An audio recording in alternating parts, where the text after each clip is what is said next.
Salpe Wanyambe. Selamat pagi saudara-saudari yang dikasihi Kristus. Mari kita mengawali hari baru dengan mendengarkan firman Tuhan yang diambil dari Injil Lukas pasal 21 ayat 34 sampai dengan 36. Tuhan bersamamu. Inilah Injil suci menurut Lukas. Pada waktu itu Yesus berkata kepada murid-muridnya, "Jagalah dirimu, jangan sampai hatimu syarat dengan pesta pora dan kemabukan, serta kepentingan-kepentingan duniawi. Dan janganlah sampai hari Tuhan tiba-tiba datang, jatuh ke atas dirimu seperti suatu jerat. Sebab ia akan menimpa semua penduduk bumi ini. Berjaga-jagalah senantiasa sambil berdoa, agar kalian mendapat kekuatan untuk luput dari semua yang akan terjadi itu, dan agar kalian tahan berdiri di hadapan Anak Manusia." Demikianlah sabda Tuhan. Saudara-saudari yang dikasihi Kristus, tema kita hari ini adalah berjaga-jaga sambil berdoa senantiasa. Dalam bacaan Injil hari ini, Yesus mengingatkan para muridnya untuk tetap berjaga-jaga dan senantiasa dalam doa. Ia menggambarkan bahwa kedatangannya secara tiba-tiba seperti suatu jerat.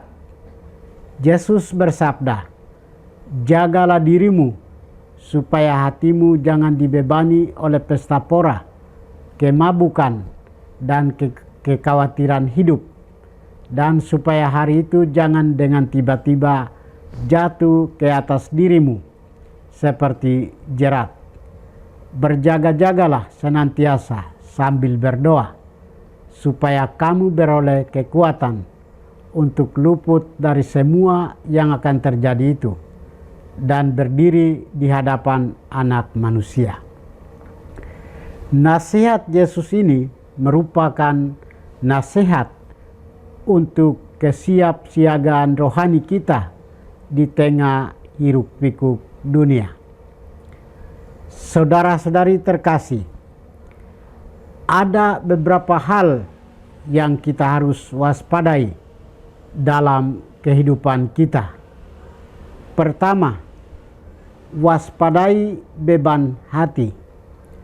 Dalam hal ini, Yesus menyebutkan 3 hal, yaitu pesta pora, kemabukan, dan kekhawatiran hidup. Pesta pora dan kemabukan melambangkan gaya hidup yang terlalu berfokus pada kenikmatan jasmani, hawa nafsu, dan kesenangan yang berlebihan.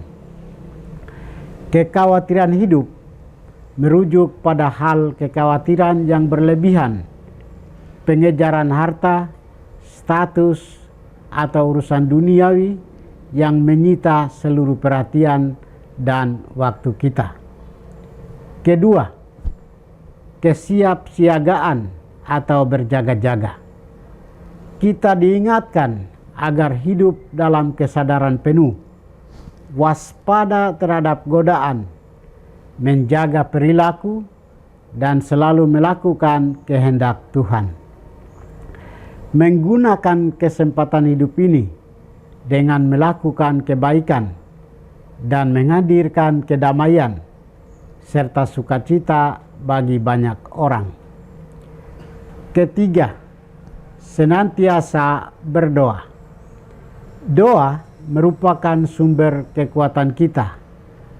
Dari doa, kita membangun hubungan yang intim dengan Allah, memohon pertolongan, dan menjaga fokus rohani kita. Doa menunjukkan ketergantungan kita pada Tuhan. Hanya melalui doa kita akan beroleh kekuatan untuk menghadapi kedatangannya. Dengan kekuatan doa itulah kita bisa tahan berdiri di hadapan Anak Manusia. Mari kita senantiasa mengandalkan Tuhan Yesus dalam doa dan sabdanya. Marilah kita berjaga-jaga dan berdoa tanpa henti, hidup dalam pengharapan, serta berpegang teguh pada janji Tuhan yang pasti akan digenapi. Tuhan memberkati kita. Marilah kita berdoa.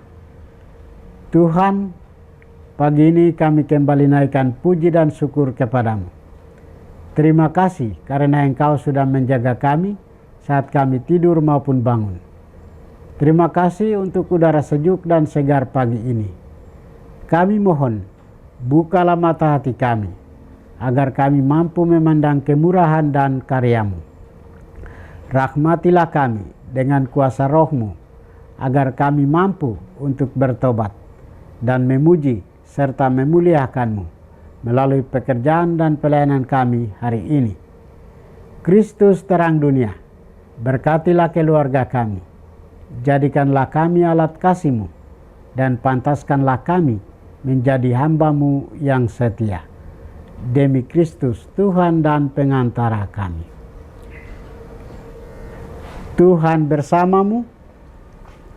Semoga kita sekalian, orang-orang yang kita kasih dan doakan, seluruh aktivitas kita hari ini dibimbing, dilindungi, dan diberkati oleh berkat Allah yang Maha Kuasa, Bapa dan Putra dan Roh Kudus.